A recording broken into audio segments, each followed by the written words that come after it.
bagaimanapun caranya kita akan lawan dan pertahankan nasab kita. Setelah nulis begitu, dia mati. Siapa? Saya nggak ngomong nama ya. Langsung mati. Jangan macam-macam dengan Wali Songo. Jangan macam-macam. Kenapa? Karena apabila sesuatu kashful astar telah terjadi, maka tidak ada satu kekuatan pun yang mampu untuk mencegahnya.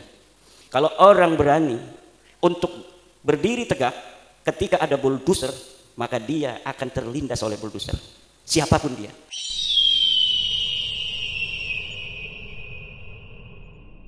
Agen of change of the world, agen perubahan dunia itu hanya dilakukan oleh orang-orang fi qalbihi syaja'ah.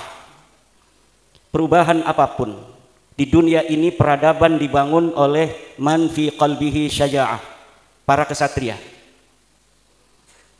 Daraballahu matalar rajulaini ahaduhuma abkam la yaqdiru ala syai'in wa huwa kallun ala maulah aynama yuwajjihu lam ya'ti bi khairin hal yastawi huwa wa may ya'muru bil adli wa huwa ala siratim mustaqim.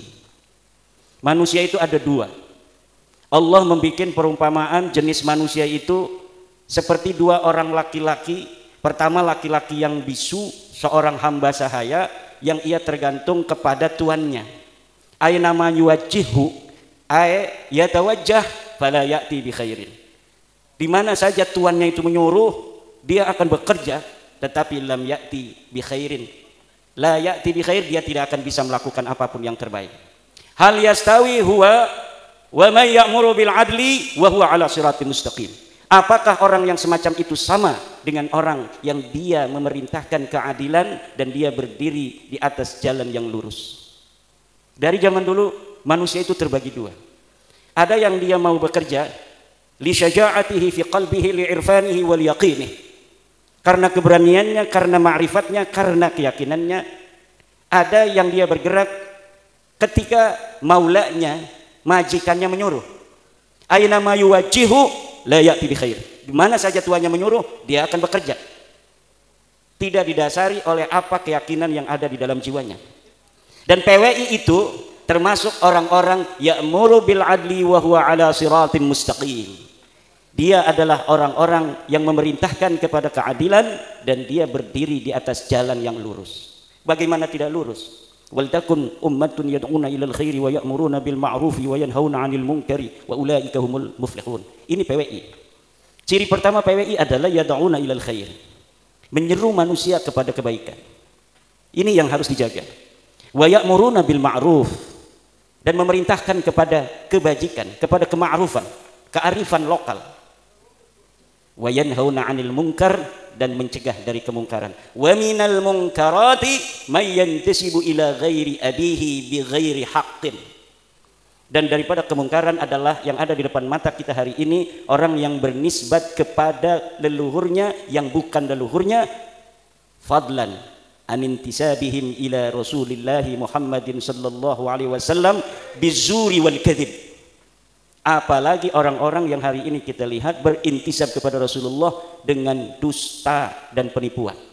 Dengan penipuan dan dusta, dan kedustaannya ini terverifikasi di dalam kitab-kitab sejarah, kedustaannya ini terverifikasi di dalam kitab-kitab nasab. Namun mereka tidak mau. Mereka tidak mau menerima kenyataan bahwa mereka bukan cucu Nabi. Masa iya kita lahir sebagai cucu Nabi kok mau mati jadi mantan cucu Nabi? Di sini ada rasa gimana gitu. Masa iya kita sejak kecil jadi cucu Nabi kok mau mati Gus Jami kita jadi mantan cucu Nabi? Ada seorang Habib dalam status Facebooknya yang di screenshot oleh teman dikirimkan kepada saya. Orangnya sekarang baru meninggal sebulan yang lalu. Dia ahli nasab daripada Rabita Alawiyah. Dia mengatakan bagaimanapun caranya kita akan lawan dan pertahankan nasab kita. Setelah nulis begitu, dia mati. Siapa? Saya nggak ngomong nama ya. Langsung mati. Jangan macam-macam dengan Wali Songo. Jangan macam-macam. Kenapa? Karena apabila sesuatu kashful astar telah terjadi, maka tidak ada satu kekuatan pun yang mampu untuk mencegahnya. Kalau orang berani untuk berdiri tegak ketika ada bulldozer, maka dia akan terlindas oleh bulldozer. Siapapun dia. Kalau Allah sudah berkehendak. Dan ini nampaknya Allah betul-betul sudah berkehendak. Apapun fitnahnya, apapun framingnya, setinggi apa dia pangkatnya hari ini, yang mau membela nasab yang telah menyakiti Rasulullah Muhammad sallallahu alaihi wasallam itu beratus-ratus tahun, dia akan ikut terbantai oleh kedahsyatan kehendak Allah Subhanahu wa taala. Ini yang saya rasakan, yang saya pandangi, yang saya sendiri itu tidak menyangka akan seperti ini. Dan setiap langkah itu diberikan kemudahan oleh Allah, karena bukan Imaduddin yang mau, bukan Gus Jami yang mau, bukan Gus Abbas yang mau, bukan Gus Sukhairi wong bodoh yang mau. Wong pinter pun tidak bisa, apalagi cuma wong bodoh. Tapi ini nampaknya memang betul-betul kehendak Allah Subhanahu wa taala. Tidak ada jalan lain, terima saja, ente bukan cucu Nabi. Terima saja. Kalau tidak terima, bahaya. Bahaya. Secara ilmu nasab sudah terbukti. Mereka menisbatkan diri kepada Ahmad bin Isa yang ada di abad ketiga, keempat. Menurut versinya mereka keempat. Menurut versi saya sebenarnya beliau hidup di abad ketiga. Tetapi menurut Ba'alwi dia wafat 345 Hijriah. Menurut yang saya baca, tahun 243 beliau sudah berumur 20 tahun ada di Madinah Al-Munawwarah. Berarti ketika wafat 345 ini orang yang bernama Sayyid Ahmad bin Isa sudah berumur 131 tahun. Dan itu walaupun mumkinat indallah, tetapi nadirul wujud. Itu masuknya kepada syad mukhaliful qiyas wal isti'mal itu. Orang berumur 130 tahun, kemudian dia berhijrah 317 Hijriah pada umur 100 tahunan. Ngapain dia berhijrah dari Basra umur 100 tahun? Bentar lagi mau mati. Orang-orang yang suka merantau juga kalau udah kerasa tua umur 60 tahun banyak yang pulang tuh kalau orang Banten. Orang Banten itu orang yang rantaunya rantau palsu. Dia ke Jakarta tuh sampai tua, kalau mau mati kerasa pulang dia. Nggak kuat, nggak kayak orang Padang, nggak kayak orang Wonogiri. Orang Wonogiri ada di kampung saya itu. Sampai meninggal beliau di situ. Kuat, tapi orang Banten itu memang begitu. Dia ke Palembang tuh. Banyaknya ke Palembang, ke Jakarta. Tapi kalau udah umur 60-70 tahun dia pulang, nyari-nyari makam yang masih kosong. Pengen dimakamin di kampung. Nah ini ada orang umur 100 tahun, katanya hijrah pada 317 Hijriah. Namanya Ahmad bin Isa. Pak, itu bukan Ahmad bin Isa yang punya ayah Muhammad An-Nakid, Pak. Itu bukan kakek kamu mah ini namanya Ubaid bin Isa bin Alwi bin Muhammad bin Himham bin Awan. Itu kakek kamu. Bukan Ahmad bin Isa yang cucunya Nabi Muhammad sallallahu alaihi wasallam. Ini kitabnya ada Tuhfatuz Zaman. Ini ada kitabnya Al-Ansab Al-Ahdaliyah. Karena mereka dengan Bani Ahdal itu sepupu, kakeknya satu. Masa kita sepupu satu kakek dari garis ayah, dari kakeknya ini ke barat, ini ke timur? Nggak mungkin.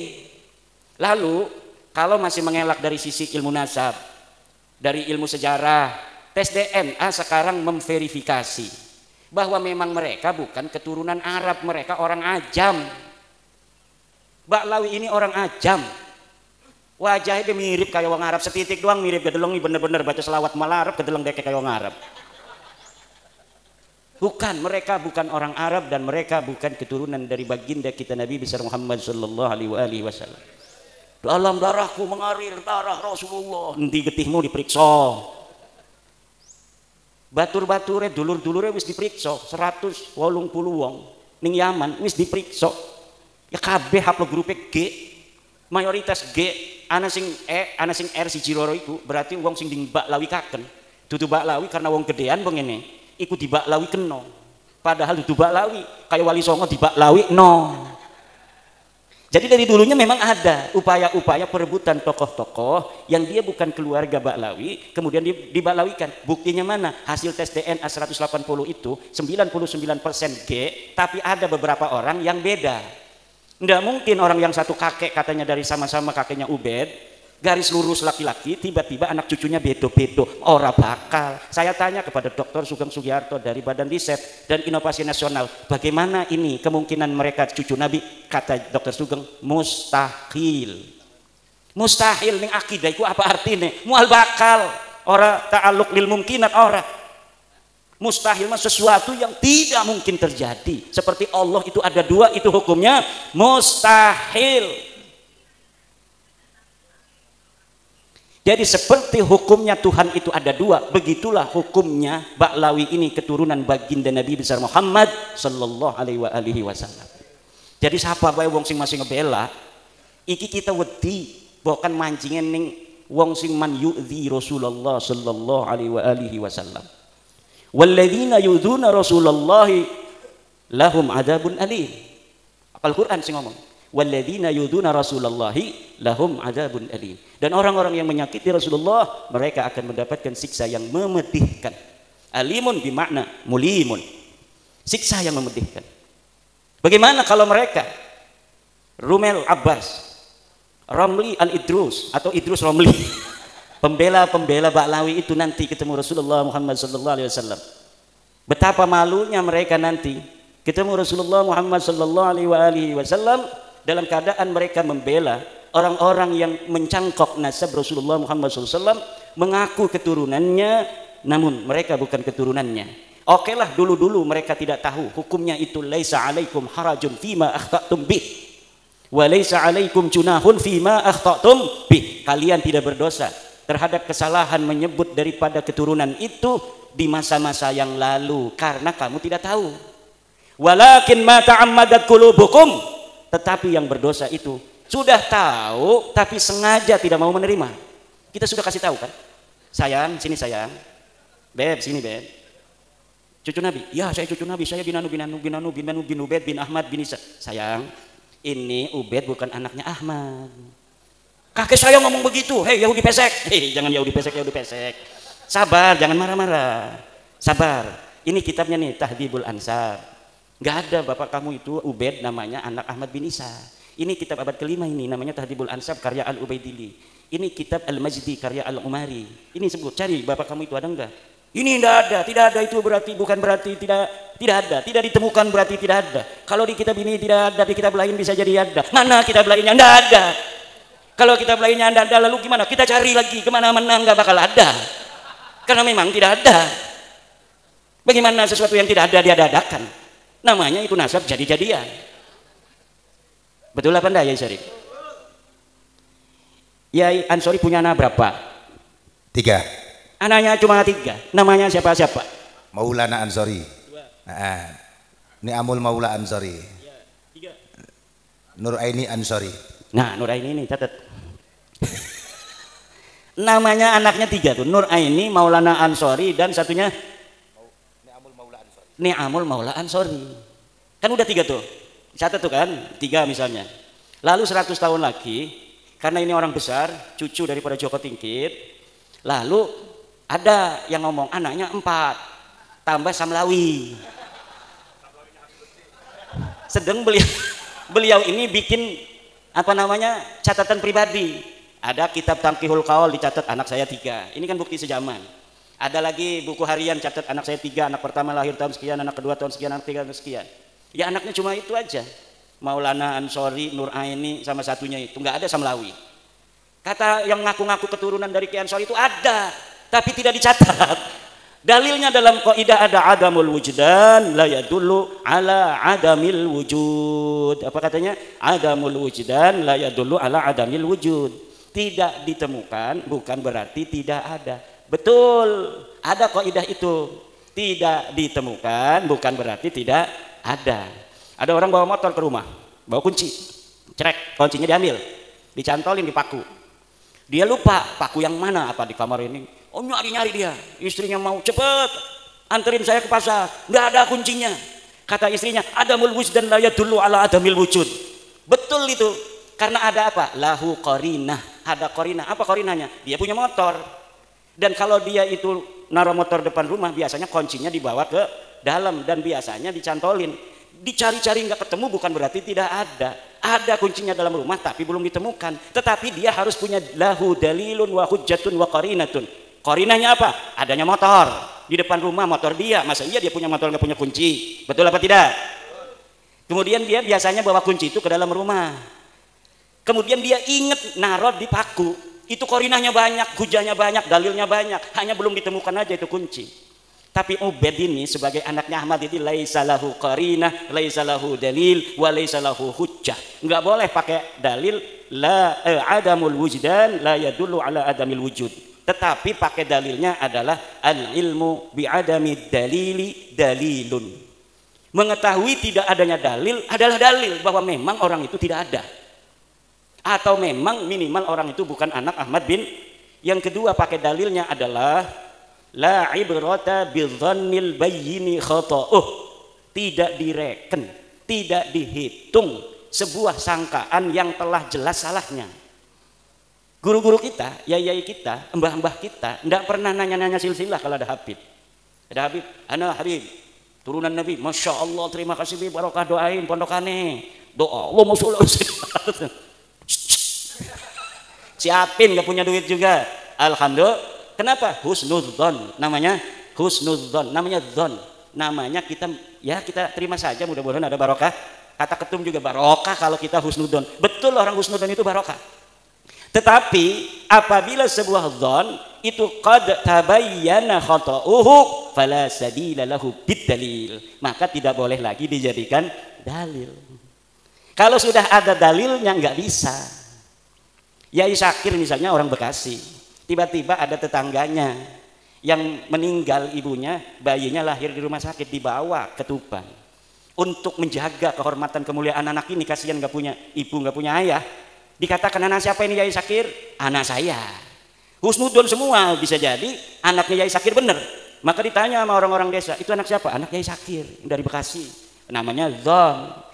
Tapi setelah 20 tahun mau dinikahkan, Yai Syakir ini juga ngegeruyeng aja dalam pikirannya, ini saya mau nikahkan atas nama saya atau bagaimana? Kalau atas nama saya nggak sah karena saya bukan walinya. Kalau misal saya sebutkan, maka nanti dia takut sedih. Tiba-tiba lah bismillah aja, mudah-mudahan Allah mengampuni saya. Mau dinikahkan aja sama Yai Syakir. Tiba-tiba datang Yai Ansori, namanya Yai Ansori, rambut gondrong. Nanti dulu. Nanti dulu, jangan dinikahkan. Ini saya telah dapat informasi dari Bekasi bahwa ini bukan anaknya Kak Haji, ini anaknya tetangga Kak Haji, ibunya meninggal, Kak Haji kasihan, kemudian Kak Haji asuh dia sebagai anak sendiri, nggak bisa nikah.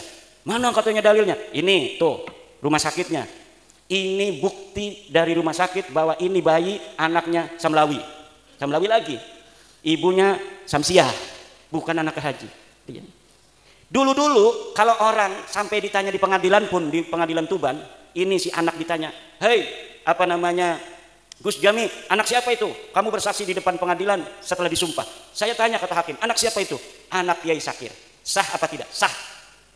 Karena suhroh wal istifadah. Sudah tasamuk bainan nas fi palang wa fi soko, bahwa anak ini anak Yai Syakir. Tapi ketika surat dari rumah sakit ini sudah ada, jelas ini bukan anak Yai Syakir. Suhroh istifadah itu gugur semua. Jadi suhroh dan istifadah itu, kata Ibnu Hajar Al-Asqalani di dalam kitabnya Al-Jawabul Jalil, innan nasaba mimma yasbutu bisyuhrati wal istifadah illa ayyasbuta ma yukhalifuh.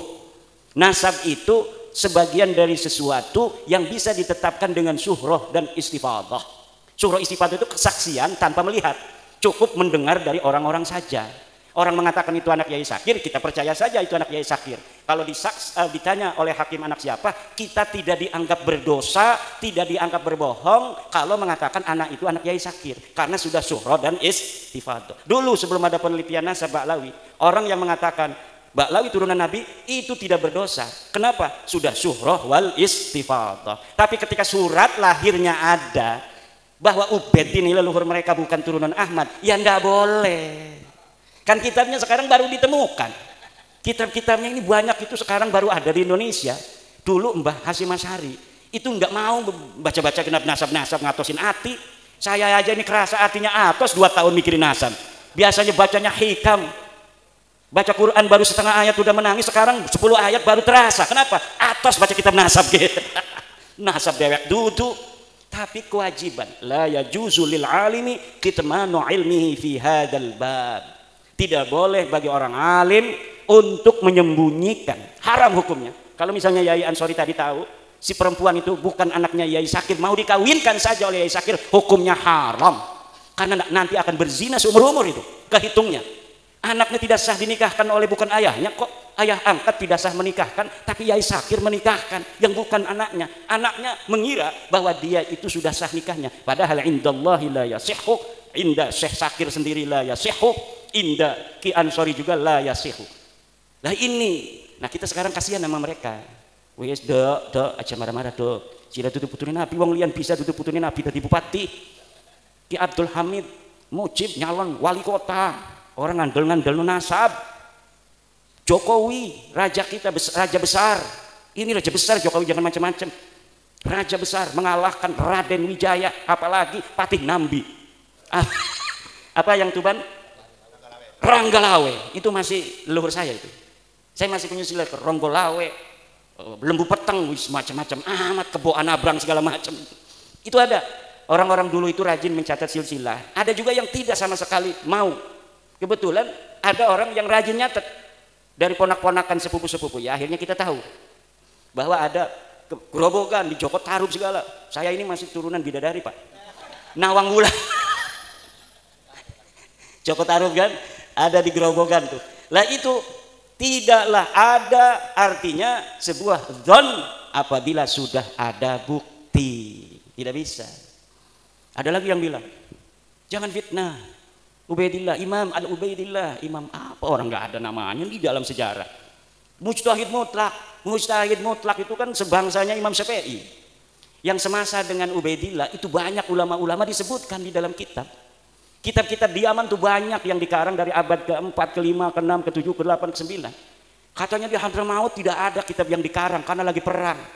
Nggak sempet yang namanya itu nulis-nulis nasab. Ada Mbak Yai, ada. Ini kitabnya nih. Ini kitab Yaman, namanya kitab Tabaqat Fuqaha il Yaman, abad ke-5, karangan Ibnu Samrah. Ini kitab Asy-Syajarah Al-Mubarakah, menerangkan tentang Ahmad bin Isa. Anaknya 3, tuh Muhammad, Ali, Husain, tidak ada namanya Ubaid. Wa yu'abbiru bil jumlatil ismiyati hadza 'indan nasabil yadullu 'alal hasri. Iftah kitab Syekh Mahdi Rajai Al-Muqibun. Qala fi Al-Muqibun idza 'abbara an-nasabuna bil jumlatil ismiyati hadza yadullu 'alal hasri. Kalau seorang ahli nasab di dalam kitabnya menggunakan jumlatun ismiyah, fa'aqibuhu min salasati banin, itu kan jumlatun ismiyatun. Itu ada hadza yadullu 'alal asri, bimana anna auladahu munhasiratun fi salasati banin la ghairu. Tidak ada yang lain. Tidak bisa dalam nahu jumlah ismiyah itu tidak bermakna hasr, ya itu dalam nahu. Tetapi likulli fannin mustalahatun, likulli fannin mustalahatun. Setiap fan ada mustalahnya, setiap fan ada istilahnya. Katanya tidak konsisten ini di dalam kitab Asy-Syajarah Mubarakah. Di dalam kitab sebelumnya anaknya 4, tapi dalam Syajarah Mubarakah ini menggunakan apa namanya 3. Kitab abad keberapa itu yang anaknya 4? Itu menggunakan jumlah ismiyah anaknya 4, katanya kitab abad ke-5. Tapi kenapa di kitab abad ke-6 anaknya 3? Saya bisa jawab itu. Pada saat itu anaknya 4, tetapi ahli nasab itu punya kaidah yang ditulis itu hanya yang berketurunan. Di abad ke-6 itu yang tersisa dari keturunan orang-orang itu ada 3. Yang tidak berketurunan itu tidak ditulis. Kenapa? Karena adanya kitab nasab ini untuk menjalin silaturahmi orang yang masih hidup. Orang yang sudah inqirat tidak punya keturunan, yang buat apa ditulis-tulis lagi? Maka kitab nasab kadang-kadang yang lebih tua itu anaknya lebih sedikit. Kalau kitab yang lebih ke sana lagi, lebih muda berarti, yang lebih muda itu anaknya lebih sedikit, yang lebih tua lebih banyak. Kenapa? Di abad yang lebih muda, yang abad 9, abad 10, itu bisa jadi keturunannya sudah inqirat. Yang sudah inqirat itu tidak lagi ditulis. Karena di dalam kitab nasab itu pakainya istilahnya itu fa'aqaba, maka dia berketurunan. Jarang sekali hanya menulis anak, tapi yang menulis itu siapa yang berketurunan. Karena tujuan ilmu nasab itu lisilatil arham wattaqullaha wal arham. Jadi munasab itu silatul arham. Kayak saya mengetahui jalur-jalur silsilah, ketemu dengan Gus Jami, alhamdulillah kita nyambung di Nabi Adam. Alhamdulillah, berarti masih ada satu darah. Ini darah kita ini Pak, di dalam darah kita ini ada darah sampai Nabi Adam alaihi salam. Nih kalau kita misalnya tes DNA-nya dengan 10 sepupu kita ada 10. Jek. Misalnya satu kakek, cucunya ada 10, di tes DNA itu generasi kedua mentok di situ sama semua kakeknya tuh. Kalau misalnya generasi yang tes DNA itu generasi yang kelima semua itu nanti di atas kelima nyatu semua. Nah ini Baklawi yang sudah tes DNA ini kan udah tes DNA nih 187 dan kita punya 7. Yang satu dari relawan Baklawi yang mendukung kita. Ada Baklawi yang mendukung kita rahasia. Wih bahaya itu orang. Bisa dimarahin itu. Nah itu yang satu relawan itu akunnya pun kita yang pegang. Jadi kita bisa teliti dia sedalam-dalamnya. Kalau yang kita akun yang nggak tahu, hanya melihat pengumuman yang ada di dalam internet, family tree DNA, ya hanya luar-luarnya saja mengetahui, oh dia bukan orang Arab, oh dia bukan turunan Nabi. Tapi kalau kita buka akunnya, kita bisa ketahui sepupu dekatnya siapa saja, sepupu jauhnya siapa saja, dan kita itu punya relawan dari Baklawi sendiri, dan ini rahasia. Dari Indonesia pada dari Yaman, pokoknya di dunia ini ada Baklawi yang mendukung PWILS dan dia mau jadi relawan, dan kita sudah teliti hakul yakin bahwa dia dan keluarganya bukan keturunan baginda Nabi besar Muhammad sallallahu alaihi wasallam. Kita bukan untuk merendahkan orang, kita hanya mau beritahu ente salah, ini sebenarnya nih ente bukan orang Arab, ya maaf ya, ente bukan turunan Nabi, ya maaf ya, tapi ente tetap saudara kita. Ente tetap saudara kita. Hayu kita sama-sama di Indonesia hidup seuyunan. Bareng-bareng, jangan ledek lagi aneh ya. Begitu aja beres. Kita hidup lagi seperti biasa. Tidak ada orang yang merasa lebih tinggi lagi secara nasab nanti seperti dulu-dulu lagi. Wah ente Yahudi pesek, ente ajam. Saya itu pernah loh. Makanya terngiang-ngiang itu ada Baklawi yang nyebut guru saya Abu Yamuh tadi, hei orang ajam, begitu. Jadi Abu Ya pernah marah-marah kepada Baklawi, Baklawi sia ulah asup ke Banten, lamun asup ke Banten sancana ceramah sia baca tahlil heula 10.000 kali gitu. Marah nih Baklawi, katanya hei orang ajam. Wah kata saya ini boleh juga, coba mukanya sama muka Abu Yamuh tadi, Araban mana itu, jenggotnya aja kayak si Abdul Qadir Jailani. Abu Yamuh tadi itu satu. Itu udah lama, 2018 atau 2019-an. Tapi belum menggerakkan saya untuk meneliti. Ketika ada seorang yang sombong, begitu sombong nyuruh orang adzan di pengadilan. Ketika asyhadu anna Muhammad, berhenti, itu Muhammad kakek ente apa kakek aneh? Na'udzubillah, saya lihat videonya. Apa benar sih orang begini cucunya Nabi?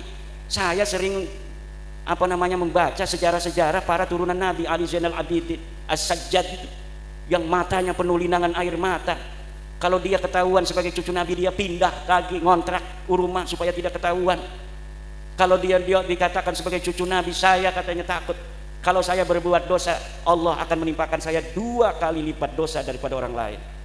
Kenapa? Karena ada dalil dari Al-Quran, istri-istri Nabi yang berbuat salah dosanya 2 kali lipat. Turunan tidak ada di Al-Qur'annya, tapi cucunya Nabi itu mengkiaskan istri-istri Nabi dengan cucu Nabi Muhammad SAW dalam dosa, bahwa dosanya bisa jadi kita juga 2 kali lipat karena ada nisbah kepada Rasulullah Muhammad SAW. Itu saja. Ada yang ngatain lagi tesis iblis. Wih, tesis iblis. Orangnya orang Sunda, orang Bandung, pakainya udang-udang, pengen dipanggilnya Abuya.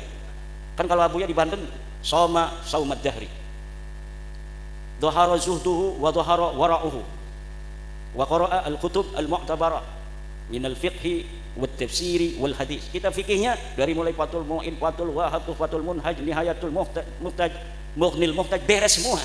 Tafsirnya dari mulai tafsir Jalalain, Ibnu Katsir, tafsir Marah Labid, tafsir Tabari yang berapa jilid itu tamat Abuya itu di Banten itu. Kitab Syadul Qadir Al-Jailani, Al-Ghunyah dan sebagainya yang jarang-jarang dibaca oleh kiai lain dibaca oleh Abuya. Lah ini ada Abuya mengkritik tesis, bukan ngasih dalil. Wis pokoknya maulah dalil-dalilan. Wis pokoknya mah eta Habib eta bid'ah nabawiyah. Eta turunan Nabi pokoknya mah. pokoknya mah baik. Syekh Hasyim Asy'ari sering sekali tuh bawa-bawa Mbah Hasyim. Padahal dia sama sekali waktu Hidupnya dari mulai kecil sampai sekarang belum pernah dia ada di struktur NU, belum pernah ngurusi NU, bahkan dia berseberangan dengan NU. Kalau NU ada hajat punya calon nggak pernah ngedukung calon NU. Kok sekarang ketika bab nasab bawa-bawanya Mbah Hasim aja, Mbah Hasim. Mbah Hasim katanya mengisbat Ba'lawi. Mana kitabnya Mbah Hasimnya?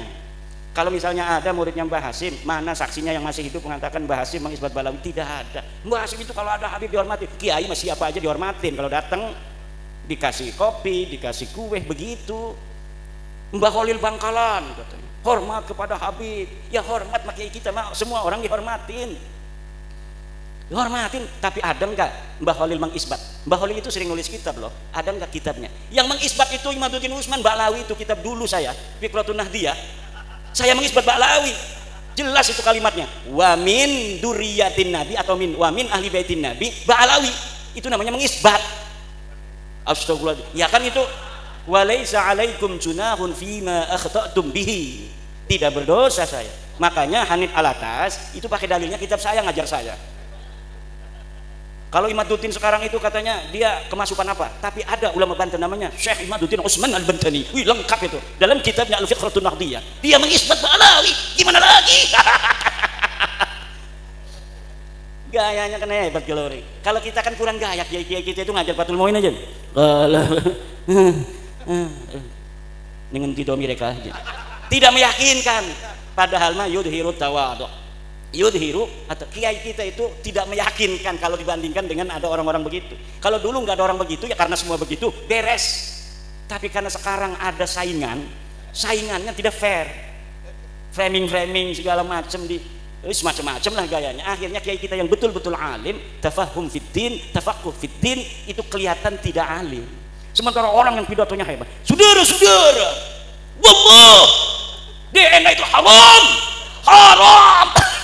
DNA haram katanya. Meyakinkan, betul tidak? Meyakinkan. Kalau kiai kita itu kumaha ya tanya.